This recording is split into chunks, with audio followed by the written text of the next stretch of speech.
გამარჯობა. ალბათ გაინტერესებს რატო გამოვიყურები ესე. იმიტომ რომ ამ კაბას ძალიან მნიშვნელოვან მომენტებში ვიცემ ხოლმე. ძმია, უბრალოდ. ხოდი დღესაც რაღაცნაირად ძალიან მნიშვნელოვან მომენტს ავღნიშნავ. რაც მინდა თქვენთან ერთად გავიარო.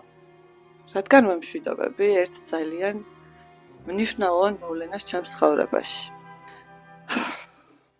ძალიან ნერვიულობ. ხედა მოდი ახლა ბევრი რაღაცის გარეშე უბრალოდ დავიწყებ საუბარს.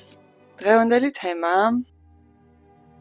რატომ ვსვამთ? ვსვამთ იმიტომ რომ კარგად ვიგრძნოთ თავი, თუ იმიტომ რომ საერთოდ არაფერი არ ვიგრძნოთ. შეიძლება ბევრმა თქვენგან მაიცის, მაგრამ მე ვარ DJ, მუსიკალური პროდიუსერი, ფესტივალების ორგანიზატორი, მარკეტოლოგი და ახლა უკვე სწავლობ ღვინის წარმოებას. გეგმაში მაქვს შევქმნა ჩემი ღვინო.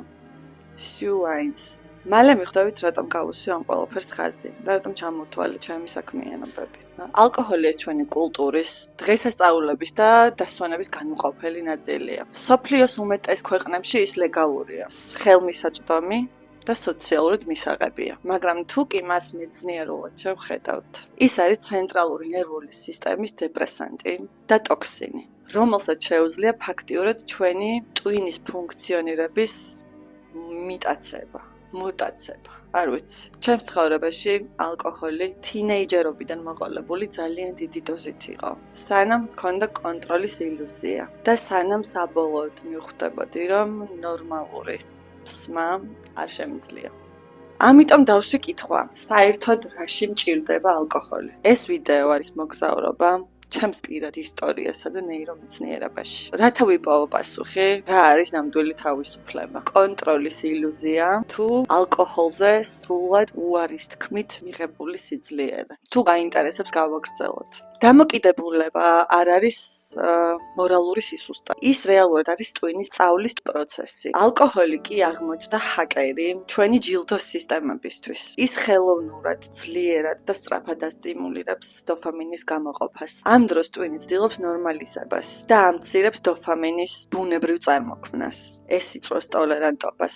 ორგანის სულ უფრო და უფრო მეტი ალკოჰოლი სჭირდება იგივე ეფექტის მისაღებად. ასეთ დროს ალკოჰოლი აღარ არის სიამოვნების წყარო, არამედ ხდება აუცილებელი კომპონენტი ნორმალური ფუნქციონირებისთვის. გქონიათ შემთხვევა, რომ ცუდ ხასიათზე ხართ. უცებ ტვინმა გიკანახათ, მოდი დავლიოთ. დალიეთ 1 ჭიქა, 2 ჭიქა და უცებ კარგ ხასიათზე დადექით. ტვინმა დაიმახსოვრა ეს ქმედება და შემდეგ თქვენ ეს ყველაფერი გაამეორეთ ბევრჯერ. ეს არის დამოკიდებულების არსი. ჩვენმა ტვინმა ისწავლა, რომ ალკოჰოლი არის ყველაზე სწრაფი და გარანტირებული საშუალება ემოციური დისკომფორტის მოსახსნელად. ნეირომეცნიერულად ალკოჰოლი აჭერს ორღილაკს ერთდროულად, აძლიერებს გაბას, ტვინის მუხრუჭს, ამიტომ შვიდდებით და აღარ გვაქვს ფოთი იმ მომენტში. და ბლოკავს გლუტამატს, ტვინის გაზს, რომელიც პასუხისმგებელია მეხსიერებაზე. ამიტომ გვაქვს ხშირად blackout. ან უბრალოდ გვავიწყდება სმის პროცესში რა ხდებოდა. ჩემს ცხოვრებაში ყოფილა შემთხვევები, სადაც მეგობრების ნაწილი 1 ჭიქის, 2 ჭიქის შემდეგ ბუნებრივად წყვეტდა სმას. მე მათ შორის თითქმის არასდროს ყოფილვარ. ხო და ამ პროცესში მიჩნდებოდა კითხვა, თუ ალკოჰოლი ყველას ტვინზე ერთნაირ ზეგავლენას ახდენს, რატომ არ შემელია მე გავჩერდე და ვიღაცა შეუძლია. ეს კითხვა ყველაზე მტკივნეული იყო, იმიტომ რომ ყოველთვის მეგონა რომ ეს იყო ნებისყოფის პრობლემა. სინამდვილეში კი საქმე სულ სხვანაირად არის. მეცნიერულად დასტურდება, რომ დამოკიდებულებების 40-დან 60%-მდე მოდის გენეტიკიდან. დანარჩენი ეს არის ბავშვობის გამოცდილებები, ტრაუმები, სოციალური გარემო. ანუ ტვინის ქიმია ყველას განსხვავებული აქვს. ზოგის ტვინი დოფამინის ტალღას იღებს, გრძნობს და უშვებს. ჩემი კი თითქოს იჭერს და არ უნდა რომ გაუშვას. ის იმახსოვრებს ამ მოქმედებას და ყოველ ჯერზე ცდილობს მიაღწიოს მას. ამიტომაც როცა ვამბობ მომინდა ღვინო, სინამდვილეში ამას ვამბობ არა მე, ამას ამბობს ჩემი ნეიროქიმია. ეს არ ნიშნავს სისუსტეს. ეს არის უბრალოდ განსხვავებული მოწყობა. ბარები, კლუბები, რესტორნები, მეგობრების შეკრებები, მოგზაურობები, ივენთები, სცენები, ეს ყველაფერი თითქოს ჩემი ცხოვრების ჩვეულებრივი ნაწილი იყო. ალკოჰოლს სვამდი ავტომატურად.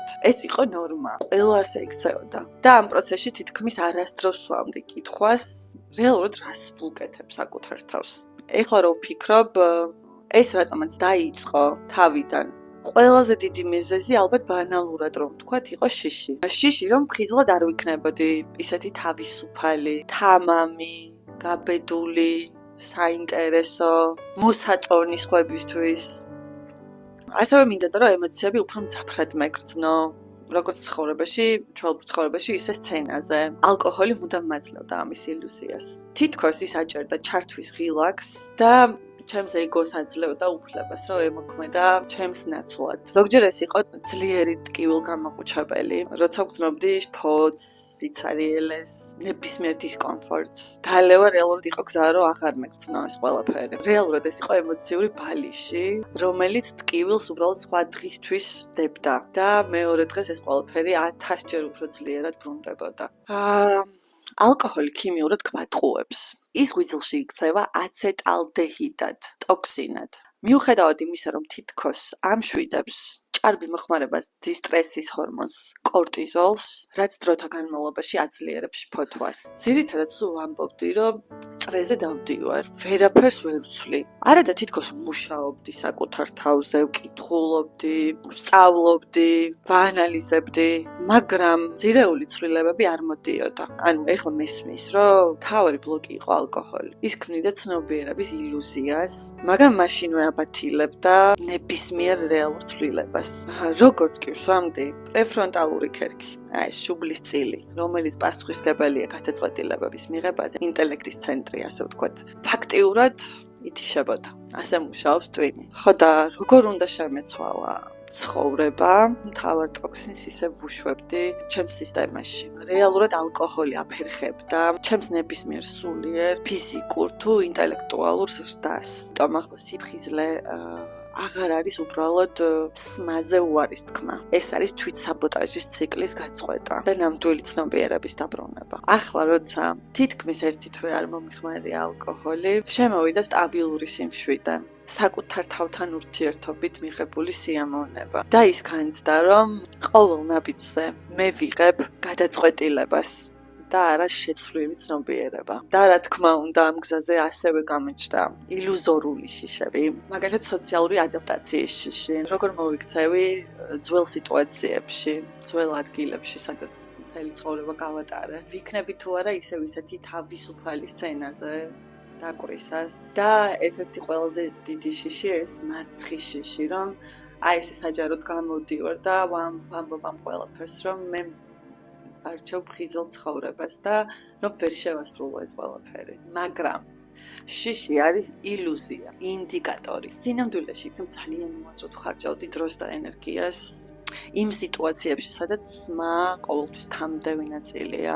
იქნებ ამან შეაყოვნა ბევრი რამ ჩემს საქმიანობაში, რაც შეიძლება რაკეტასავით გაფრენილიყო. ანუ ენერგიას ვანაწილებდი აბსოლუტურად არასწორად. ჩემი ცხოვრება იმართებოდა ეგოსურვილებით და რეალურად საკუთარ თავთან სიყვარულით და პატივისცემით ძალიან იშვიათად ვიქცეოდი. და ახლა ვხვდები, რომ ამ ჩემი დოფამინ რესტარტის პერიოდში გავაანალიზე ის, რომ რეალურად ალკოჰოლი კი არ მხდიდა მე აი ესეთ თავისუფალს, ესეთ გამბედავს, ლაღს, აქტიურს, საინტერესოს.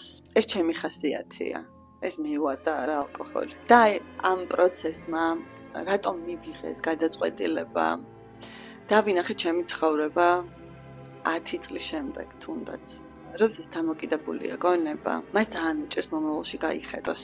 დამოკიდებული ადამიანის გონება იყურება ძირითადად მაქსიმუმ 1 კვირა, 1 თვე, ანუ არც კი. და აი პირველად დავფიქრდი იმაზე, რომ როგორ მინდა ვიყო ბევრი წლის მერე. თან როდესაც მიყვარს ჩემი პროფესია, მუსიკა, დიჯეინგი, ვაპირებ გავხდე მეღვინე და როდესაც ანა შენ ამ სიტუაციაში ასე გიჭირს ალკოჰოლთან სწორი და ჯანსაღი ურთიერთობა და როდესაც ეს დაავადება, რაც ეს დამოკიდებულება ქვია, არის პროგრესირებადი, ანუ ვეღარაფერი ვეღარ დავინახე, კარგი.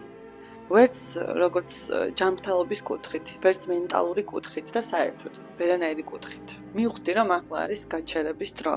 ოღონდ მართლა არა, იმიტომ რომ ამას ძალით ვაკეთებ. რეალურად მივედი მაგ გადაწყვეტილებამდე, რომ მე მინდა ვაკეთო ის, რაც ძალიან მიყვარს, მაგრამ არ ვიყო ამ ყველაფრის მონა და დამოკიდებული ამ ყველაფერზე. თან ასევე წავიკითხე კვლევების მიხედვით, რომ დოფამინის სისტემა ბუნებრივ რეჟიმს უბრუნდება დაახლოებით 1 წელიწადში. თუ არ მოიხმარ არც ალკოჰოლს და არაფერს, ანუ დამოკიდებული ტვინი უბრუნდება თავის ნორმალურ მდგომარეობას. უბრალოდ თუ ერთხელ მაინც მოიხმარ, ისევ ჩავარდები. ასეთია ჩემი რეალობა. ეს არ არის ყველას რეალობა. ეს მე გადავწყვიტე ასე ჩემ ცხოვრებაში და რა თქმა უნდა, ყველას თავისი არჩევანი აქვს. მე თქვენ კარგად იცით, როგორ მიყვარს ეს ყველაფერი, მაგრამ უბრალოდ სხვანაირად არ შემიძლია. ხო და ახლა მე ვირჩევ სიფხიზლეს. ვერ დავდებ პირობას სამუდამოდ, მაგრამ დღეს, ხვალ, სულ მინდა რომ ესე იყოს. რათა მივახციო იმ მიზნებს, რაც ესე ძალიან მინდა რომ გავაკეთო ჩემ ცხოვრებაში. და ვიყო უბრალოდ ჯანსაღად. ვიგრძნო თავი. ძალიან ირონიულად ჟღერს, მაგრამ ჩემი სამომავლო პროექტი Sue Wines, ჩემი მუსიკალური კარიერა მინდა გახდეს ჩემი ფხიზელი ნების სიმბოლო. და ვაღიარებ, რომ Sue Wines შექმნა იქნება ერთ-ერთი ყველაზე დიდი გამოწვევა ალბათ. ქმნიდე იმას, რაც ასე ძალიან გიყვარს და არ მოიხმარდე, მაგრამ ჩემი მენტორის სიტყვები მახსენდება ბატონი ნუგზარის მოვიკითხავ, რომ სიყვარულის უმაღლესი ფორმაა, რაც გიყვარს იმას გაუშვა ხელი. აქ იბადება ნამდვილი თავისუფლება. ხო და თავისუფლებაა ისიც, როცა არაფერი გჭირდება იმისთვის, რომ იყო ის, ვინც ხარ. და მოდი გვეშინოდეს არა ადამიანების შეფასების, თუნდაც ეხლა რას ვიღაცაებს რა შთაბეჭდილება დარჩებათ ჩემზე, არამედ იმის, რომ არ ვიბრძოლეთ გაგვეგო ნამდვილი თავისუფლების გემო ყველანაირი დამოკიდებულებების გარეშე. მადლობა რომ იყავთ ჩემთან ამ მნიშვნელოვან მომენტში. თუ ეს ვიდეო თქვენს დაგეხმარათ რამეში, მაშინ გაუზიარეთ. სხვებს ვისაც ჭირდებათ და მოიწონეთ. სიყვარულით, ანა. არ მჯერა.